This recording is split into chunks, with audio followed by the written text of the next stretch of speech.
एक नई वीडियो के साथ आज मैं फिर हाजिर हूं। आपका होस्ट दोस्त विक्रांत जोशी आपका स्वागत करता हूं मैं रिव्यू मास्टर में। वीडियो की शुरुआत करने से पहले इस वीडियो के स्पॉन्सर्ड की बातें हम लोग सुन लेते हैं। एक जीवन, एक नियम, एक मैच, एक उद्देश्य, एक कार्यवाही, एक मौका, 1xBet।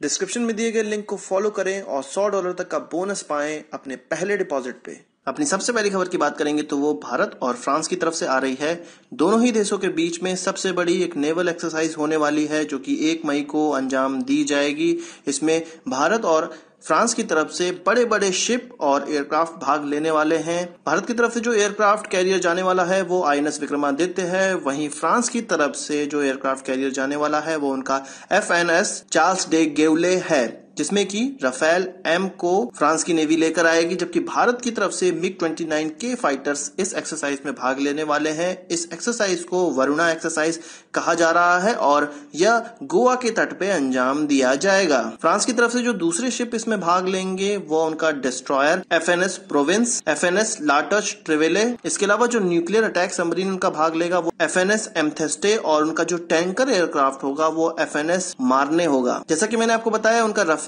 M फाइटर एयरक्राफ्ट इसमें भाग लेगा। इसके अलावा E-2C Hawkeye early warning aircraft भी इसमें भाग लेने वाला है उनका। इसके अलावा AS-365 ड्यूपिन और दूसरे हेलीकॉप्टर भी इस नेवल एक्सरसाइज में भाग लेने वाले हैं। जबकि भारत की तरफ से बात किया जाए तो INS विक्रमादित्य, जैसा कि मैंने आपको बताया। इसके अलावा इस एयरक्राफ्ट कैरियर के हेलीकॉप्टर्स भाग लेंगे।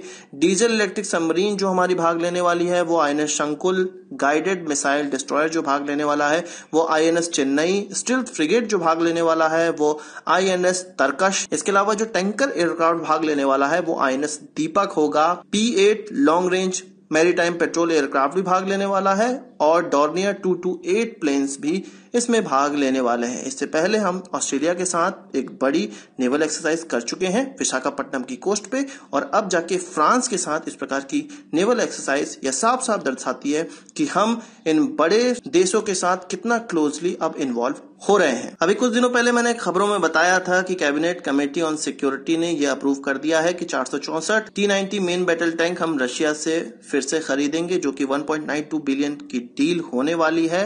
मिनिस्ट्री ऑफ डिफेंस अभी इसको साइन नहीं कर रही है क्योंकि वो चाहती है कि रशिया के द्वारा इस टैंक का लोकलाइज प्रोडक्शन ज्यादा हो। अभी तक इसके लिए केवल 40% जो प्रोडक्शन है वो लोकली होता है, 60% चीजें रशिया से ही आती हैं। पर भारत चाहता है और मिनिस्ट्री ऑफ डिफेंस ये चाहती है कि 80% इसका लोकलाइज प्रोडक्शन हो। आप जानते हैं कि कुछ 1500 से 1600 इस प्रकार के टैंक ऑलरेडी हम लोग इस्तेमाल कर रहे हैं और कुछ 464 इस प्रकार के टैंक का फिर से ऑर्डर भारत उनको देने वाला है। पर अब वो इसी शर्त पे होने वाला है कि इसका लोकली ज्यादा प्रोडक्शन किया जाए। इंडियन आर्मी के सीनियर ऑफिशियल्स ने बताया कि जो रशिया की तरफ से भारत को इस प्रकार के प्रोडक्शन की जो अनुमति दी भी गई है उसमें बहुत सी चीजें फैक्ट्री फिटेड आती हैं रशिया से और उसको केवल और केवल हमें असेंबल करना होता है। इसके अलावा इंजन का प्रोडक्शन हम लोग नहीं कर सकते हैं, ऑर्डिनेंस फैक्ट्री बोर्ड नहीं कर सकता है, ट्रांसमिशन का भी प्रोडक्शन भारत नहीं कर सकता है, जो कि कुल मिला के 40% इस T-90 टैंक की कॉस्ट को रखते हैं। कुछ आर्मी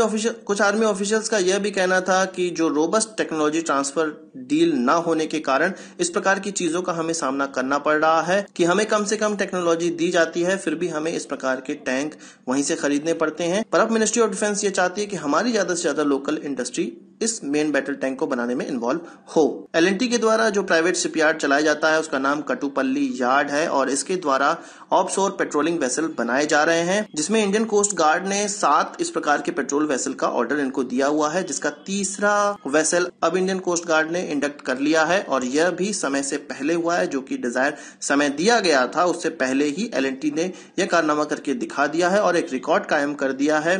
विगत 11 महीनों में 3 इस प्रकार के वेसल ऑलरेडी कमीशन किए जा चुके हैं और इंडक्ट किए जा चुके हैं। इसके अलावा जो चौथा वेसल था वो भी नवंबर 2018 में कंप्लीट हो चुका है, लॉन्च हो चुका है और इंटेंसिव ट्रायल के लिए अब बिल्कुल प्रिपेयर हो रहा है, यानी कि उसका भी जल्द से जल्द डिलीवरी L&T कर देगी। और फाइनेंशियल ईयर 2018-19 में इसी L&T ने लगभग 11 प्लेटफॉर्म अलग अलग प्रकार के भारत को और इंडियन कोस्ट गार्ड को ऑलरेडी हैंडओवर कर दिए गए हैं। तो यह ताकत होती है प्राइवेट कंपनियों की यदि वो डिफेंस मैन्युफैक्चरिंग में उतरे। इससे पहले भी L&T ने K9 वज्रा T को जल्द से जल्द कंप्लीट करके एक रिकॉर्ड कायम किया था और उसको जल्द से जल्द इंडियन आर्मी में इंडक्ट भी कर लिया गया। बात करते हैं चाइना की, तो रशिया की तरफ से उसको Su-35 की अंतिम खेप की डिलीवरी दे दी गई है।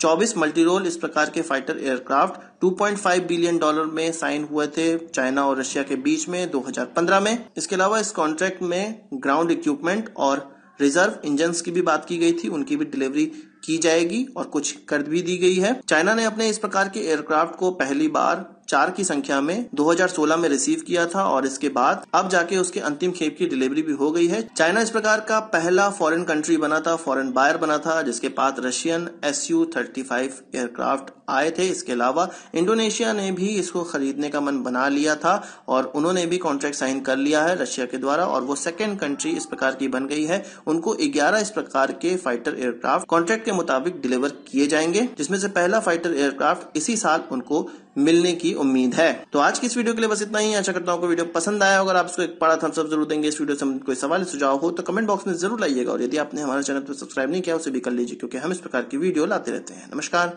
थैंक यू, जय हिंद।